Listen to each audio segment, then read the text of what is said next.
Hey there, my name's Nikki and I'm 29 years old. The story I want to tell you about today is about my nightmare of a mother-in-law who got served by karma in the worst way possible. But of course, that serving did not come without a lot of hurt and anger. I met my husband Peter through a work friend. Peter had been her best friend and she told me he was single, and I thought, why not? Peter and I went on our very first date to this fine dining restaurant, and it was pretty much love at first sight for both of us. Peter is a very attractive man, and what made it better was his sense of humor. We clicked so well that we only had one more date after our first one before we made our relationship official. We moved in together after about a year of dating, and our relationship only bloomed some more.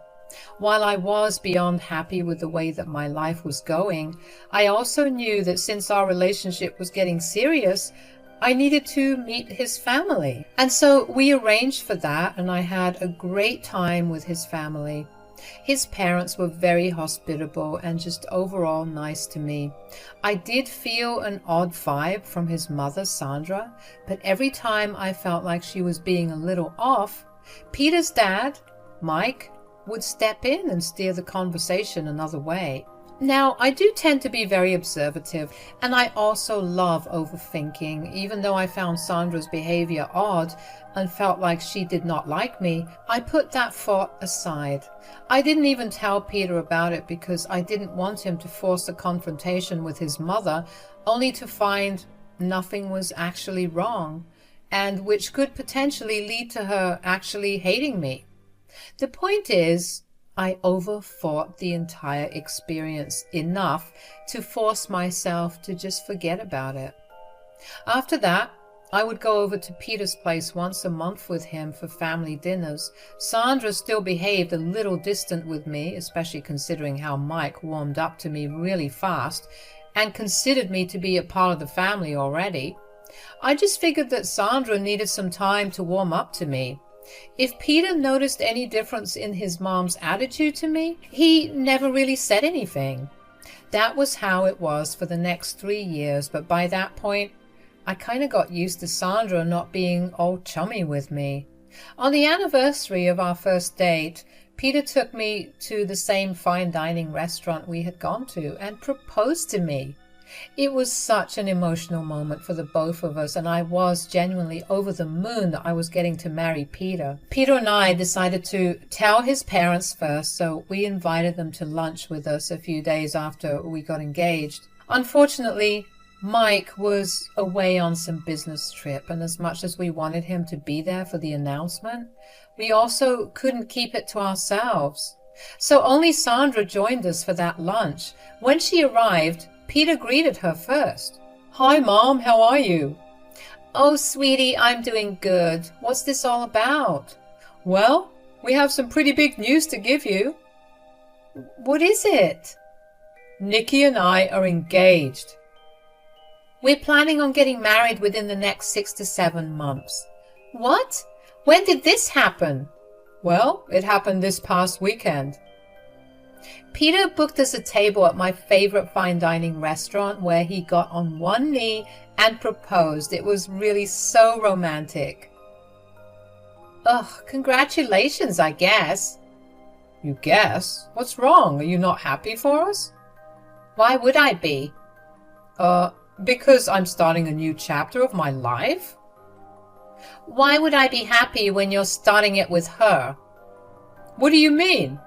"Look, I was tolerant when you were dating Nikki because I just thought that this was going to be another insignificant relationship in your life. But getting married to her, just no." "I'm sorry, but do you not like me?" "Am I not being clear? I absolutely do not like you." "But why? Have I ever done something to make you not like me? Did I say something wrong?" "No, but you're just not perfect for my son." "What does that even mean?" "Oh, come on now, Peter. You're a handsome man and Nikki is average. She's not beautiful, and from what I've seen, she doesn't have a lot of talent or skills. I think you could do so much better than just settling for her. You're still young. You should put yourself out there some more. Okay, first of all, you're being beyond rude to me and to Nikki. Secondly, I don't care about what you think is best for me. I know what I'm doing, and I know what Nikki is really like. She's the only woman in the world for me, and if you don't get on board with that, you don't have to attend our wedding. You can't do that. Yes, I can. I expect an apology for Nikki for everything you said. Why do I have to apologize when all I did was speak the truth? Fine. Until you apologize, you are not invited to the wedding. Peter grabbed my hand and we stormed out of the restaurant. I tried to get him to go back to Sandra and talk it out with her, but Peter refused. He told me that he would not let anyone talk down to me. It didn't matter if it was his mother who did it or if it was the president. If she could not respect me, then he didn't have to respect her. Now, I had my own reservations about that thought process, but I figured that it wasn't my relationship to butt into. So I let Peter do whatever he thought was right. Sandra never reached out to either of us for the next 7 months. Peter had her blocked everywhere because he didn't want to talk to her until she apologized to me. I could tell that Peter was hurt by his mother's lack of care about his wedding, so I tried my best to cheer him up by letting him join me to see all the wedding preparations, only so he could envision what the best day of his life was going to look like. Just a month before our wedding, Sandra called me. I will admit that I almost dropped my phone when I saw her caller ID because I really did not expect a call from her, but I played it cool when I picked the call up. Hi, Sandra? Hello, how are you doing and how's my son? Well, I'm doing good, and so is Peter. We are really busy with wedding preparations, so if you want to talk to him... No, I want to talk to you. To me? About what? Oh, don't make this harder than it already is for me. I'm sorry, but you're going to have to be a bit more specific about what this phone call is about. Okay, fine. I just wanted to apologize for what I said last time we met. Oh, well, I don't know what I did or did not do to impress you, but you should know that I love Peter with everything in me. I highly doubt that. I mean, my bad. I'm sorry. I just really disliked you for so long, and it's hard to let go of that dislike. I get it. You're overprotective of Peter. I'm that way with him too. I mean, even if you don't like me, at least you know that I only have his best interests at heart. Yeah, well, I almost contemplated not coming to his wedding because I wanted him to learn a lesson and probably rethink his decision to marry you. Huh? Okay. But the more I thought about it, and the more I spoke to Mike about it, the more I realized that I was kind of being a jerk. Well, I'm glad you realized that. Yeah, I mean, I shouldn't have to miss all my son's important moments just because I don't like you. If anything, that makes me a horrible person. Well, I'm sure that Peter will appreciate the apology. At least be nicer to him when you apologize to him. Of course, he's my son. I see no reason to cry and beg for forgiveness from you. All right then, if this apology of yours is done, I have things to do. Yeah, I'm done. Goodbye. While I was surprised that Sandra called, I was not surprised that her apology was very insincere. I knew how important the day of the wedding was, and I knew that Peter would be sad if both his parents weren't there on that day, so I kept my mouth shut about what was a part of Sandra's apology. I only told Peter that she had called and apologized, which led to him finally unblocking her and talking to her.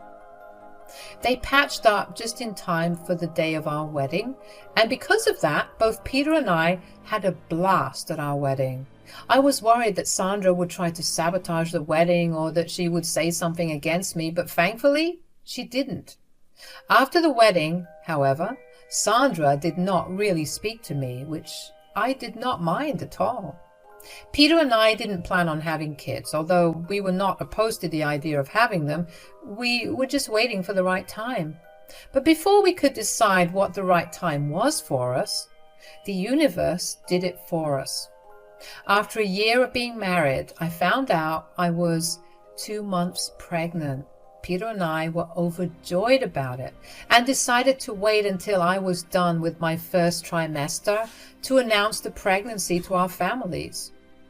When the time came to announce the pregnancy, we invited all of our closest friends and family for a backyard barbecue party. Everyone was very happy and excited for us when they found out, all except Sandra. She cornered me at the party and forced me into a conversation with her, even though I tried my best to avoid her all day. "So, you're pregnant now?" Yeah, that kind of was the big announcement of today's dinner. "Don't try to be smart with me, Nikki." "I'm not. I'm just being cautious because, you don't like me and have always tried to put me down in some way or another." "Which is something that you absolutely deserve. I know that getting pregnant was only a part of your strategy." "Strategy? What are you talking about?" "I was on my phone the other day and happened to come across this word, baby trapping, where people either impregnate or get pregnant in order to keep their partner with them." "Are you accusing me of baby trapping my husband? You do realize that's insane, right?" "Why is it insane? It's only been a year into your marriage and you're already pregnant. You must have only done it to keep Peter around because he must have begun to realize that marrying you was a bad idea." "That's not true at all, Sandra. I know you hate me, but you need to stop projecting your stupid ideas onto my relationship with Peter." "No need to get so aggressive. Although this aggression could be because you've been caught and you're just trying to cover it up. You need serious help. You can't possibly think that what you're saying is true. So, who's the father? I bet you cheated on Peter." "Excuse me? How dare you? I've tolerated a lot from you, but this is where I draw the line." Whoa, what's going on here? "Sandra accused me of cheating on Peter and baby trapping him to keep him around." "Sandra, you need to apologize right now." "I see no reason to apologize. She's clearly deflecting, and I know that it's because I'm right." "You need to leave right now. I will not tolerate these accusations." "We'll get going. Nikki, so sorry that Sandra said all this. I'll talk to her about it." "Oh, you don't have to leave, Mike. I only want Sandra gone." "I know. I think it'll be best if I go now, though, so I can talk some sense into Sandra." "All right, then. Take care. I'm sorry that you have to leave so early." "No, I'm sorry that Sandra said such mean things." I was angry that Mike had to suffer because of what Sandra said. Peter was also upset with the things that his mother said, but didn't say a word to her because I asked him not to. I didn't want to deal with any more stress and risk my baby's health, so Peter and I decided to go low contact with Sandra for a while. That was until Peter and I had a gender reveal party where we invited her out of obligation. Mike made sure to keep her away from me at all times, and that only made the event a little better for me. Peter and I found out that we were going to have a baby girl, and we were super happy about it. At some point during the party, though, Sandra managed to escape Mike's hold, and she found me again. "So, have you given thought to what I said last time?" "You mean about you accusing me of cheating on my husband?" "No, I most definitely have not." "Why? Because you don't want to feel guilty?" "No, because I have no reason to think about it. I haven't cheated on Peter, and in fact, the thought has never even crossed my mind." "That's a bold-faced lie, and you know it. You're just a disgusting creature that latched onto my son, so you could get his money." "You keep this language up, and I'm going to leave. I'm sure Mike would love to hear why you upset me again." Oh, please, Mike just can't see the truth that's in front of him. Or maybe he does see it and he just can't accept it. I really don't want to talk to you right now. I'm going to go find myself something to eat and stay as far away from you as possible. No, you will not. What are you doing? Stop grabbing onto my arm that way. It hurts. You will listen to me right now. You are going to get a paternity test done on that baby and prove to everyone that the baby you're carrying inside you is not my son's. I'm not doing a paternity test because I know that the baby is Peter's. Oh, speaking of who, there he is. Peter, could you come here? Hey, what's going on here? Your mom's grabbing onto my arm and threatening me to take a paternity test because she doesn't believe that the baby is yours. Mom, are you insane? Let go of Nikki. You're going to hurt her. She has absolutely no reason to take that test. You better drop it or you will not get to see your grandson, ever. Why are you against getting a paternity test anyway? Don't you want to know if the baby is yours or not? I don't need a test to confirm that for me. Clearly she's brainwashed you real good if she doesn't take that test. I'm going to use all my social media accounts to tell everybody that she cheated on you. That's insane. What's wrong with you? I'm only doing what's best for Peter. What's best for me or for you? Get over yourself. We're leaving. Sandra did not stop harassing me by text and call, even after Peter told her to leave me alone. She kept telling me that I needed to get that paternity test done and even went as far as to send me a screenshot of the social media post that she intended to make, slandering my name if I didn't take the paternity test on my baby. Even though I didn't care about what she thought, I kind of wanted to rub her ignorance in her face. So after I gave birth to my beautiful daughter, I immediately had a paternity test done and a DNA test done. The results took a few weeks to come, and what I saw shocked me. So I had another DNA test done just to confirm the results of the other two, and their results matched them. I knew that the news was going to be big, and as much as I wanted to confront each of them individually, I knew it wouldn't be fair to Mike or Peter, so I had Peter's parents come over to our place and sat all three of them down to reveal the test results. I call both of you over here because I have the results of the paternity test that I took on our baby. Ha! Am I right? Well, you were right about cheating for sure. What? What are you talking about? I knew it! I told you that she was the scum of the earth. I'm never wrong. And now all of you have to apologize for treating me like I was some crazy woman. Hold your horses, Sandra. My baby is 100% Peter's. Okay, then what's all this about cheating? So I did a quick DNA match and I found out something very interesting. You see, our child's DNA matches exactly with Sandra and Peter, but not with Mike. I don't get it. What are you trying to say? What I'm trying to say is that, okay, that's enough now. No, let her speak. I feel like she's going to confirm something big that I've been thinking about for decades now. Peter, Mike, I'm so sorry that this is how you're finding this out, but Mike, you are not Peter's father. What? I knew it. I just knew it. Mom, is Nikki telling me the truth? I don't know what she's talking about. She's clearly deflecting. She made up those reports. I knew you would not admit it right away, so I took the test from multiple sources, and all of them confirmed the same thing. Is this your way of getting back at me for accusing you of cheating? I was only trying to make sure that my son was with an honest woman. There's no need to make up lies and ruin my life. All right, then why don't Mike and Peter take a DNA test to see if my reports are false? That's nonsense. There's no need for that. That's madness. Peter, if you're okay with it, I would like to have that DNA test done. I'm more than okay with that, Dad.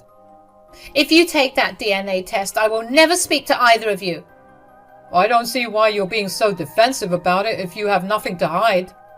It's not about hiding something. It's about trust. Neither of you trust me, and that's what hurts. Right. And forcing me to take a paternity test was not at all hurtful? Whatever. I'm going home. You two cannot possibly believe this insane woman. I mean, be rational. She just gave birth, and her hormones are probably making her crazy. Wow, you really stop at nothing to hurt me, huh? I think it really is time that Sandra and I go home. Take care of you two. Good night. Mike got up to leave and Sandra followed him. She looked red in the face and left only after shooting me a mean glare, but I couldn't focus on that. My main focus was on Peter, who looked like he was in a trance. I knew that his entire world had just been turned upside down, so I knew that I needed to be there with him. I just sat with him for a while before he finally broke down and cried. He couldn't believe the fate he had. He cried for a good long while, and my heart broke for him. He did not deserve to be this hurt, and honestly, he did not deserve to be lied to for so long. Eventually, Peter calmed down and managed to fall asleep. The next day, Peter was just a shell of his normal self, and I really just wanted to reach out to him and fix him. But I knew that he needed to process this new information in his own way. A week after the announcement, Peter started to feel better, but that was when Mike called him and asked him if he'd like to do the DNA test then. Peter was in the right headspace, so he agreed to it. They paid for express results, and within a few days they got it. Mike was not Peter's father. It should not have surprised us, because we already knew that I was not lying with the DNA test that I had done, but seeing it once again felt like adding salt to a wound. Mike and Peter ended up spending a lot of time at our place just crying and talking about how they felt. Mike assured Peter that he would always be his son regardless of the biological aspect. I knew that those words comforted Peter a lot. I knew that was one of his biggest fears, that Mike would cut all contact with him for his mother's crime. But once that fear was eased, Peter finally felt anger towards his mother. He asked Mike what he planned to do, and Mike told us that he was going to divorce Sandra. So we helped him find the best divorce lawyer that we could and got the filing process started. In the meantime, Mike also went back to his place and managed to get a confession out of Sandra. Sandra tried to deflect from the truth again, but eventually confessed that Peter was the son of one of her closest friends growing up. This friend lived across the country, and when he had come to town, Sandra met him and ended up doing more than just meeting him. All of this happened a year into her marriage with Mike. Mike was beyond devastated and came over to our place to stay with us until he got his emotions and thoughts in check. Of course, we welcomed him with open arms, and we spent a lot of nights just talking about everything. It made me irrationally angry to see Mike so hurt, because he truly was a good man, and he didn't deserve an ounce of what Sandra did to him. I knew exactly when Sandra got served with the divorce papers, because she called me for the first time since Mike came over. Hello? I don't want your hello. Give the phone to Mike right now. He doesn't want to talk to you, Sandra.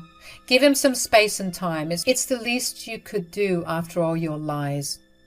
You don't get to tell me what to do and what not to do. You ruined my life. I don't want to get divorced, and it's all because of you that this is happening to me. You shouldn't be blaming me for what you did. I made a mistake, but you didn't have to bring it out to light. You could have just quietly told us that your child was Peter's and kept the other part to yourself. Why would I do that? I don't want to be a part of your lies. I would not be any different from you if I did that. Besides, the irony of you calling me the scum of the earth when you thought I cheated is funny now in hindsight. If I didn't say anything, I'd be just that. You are not any better than me. I just know it. Look, you can whine all you want, but you still have to face the consequences of your actions. I got away with it for so long until you came along. I should have tried harder to get Peter to let you go. It's sad that you feel no remorse for your actions, but only for you getting caught. You have no idea how you've devastated both Mike and Peter. You need to stop thinking about yourself for one moment and let the two of them just process the lies. There's no need for all that. If they just listened to me instead of you, they would be completely fine right now. Why would they believe what you have to say now when you've lied to them for 30 years? Why would they believe the words of a woman who's only been in their lives for less than 5 years? They're such fools. Okay, that's enough. You've done enough to hurt them, and I will not let you hurt them anymore. Stop calling them and stop calling me. If you really want to talk to Mike, you can talk to him through his lawyer. No, don't hang up. Let me talk to them. Let me at least say sorry. Bye, Sandra. The absolute nerve that Sandra had to still insult me, and her husband and son too, was astounding. I was fuming with rage after that call. I almost did not want to tell Peter and Mike, but I knew that wouldn't be the right thing to do. The two of them also got really mad when I told them about the phone call. Peter almost walked out of the house to go meet Sandra and give her a piece of his mind, but Mike and I convinced him not to. Sandra was beyond any rational thought. She only saw herself and her benefits. No matter what Peter would say, in Sandra's eyes, she would always be the victim. Instead, we focused our energies on helping Mike with the divorce. We made sure to get as much as we could out of the divorce. Thankfully, Mike had kept a good portion of his assets in his name, and Sandra had no links to any of them. For starters, the house would be his because he was the one that paid for it, paid the mortgage and all the upkeep, and it was only his name on the deed and title. Sandra was going to have to find a place of her own. On top of that, Mike made the smart decision to withdraw all of his contributions to their joint account. So all that was left there was her money, which was not really a lot. He also went to the bank and quietly had his name removed from the bank, which, given his credit and good name at the bank, was a lot easier than I expected. The only thing that was remaining to split was all the furniture within the house, most of which belonged to Sandra anyways. The divorce trial went on for a good few months because Sandra fought tooth and nail for every single thing down to the very forks and spoons that they had owned.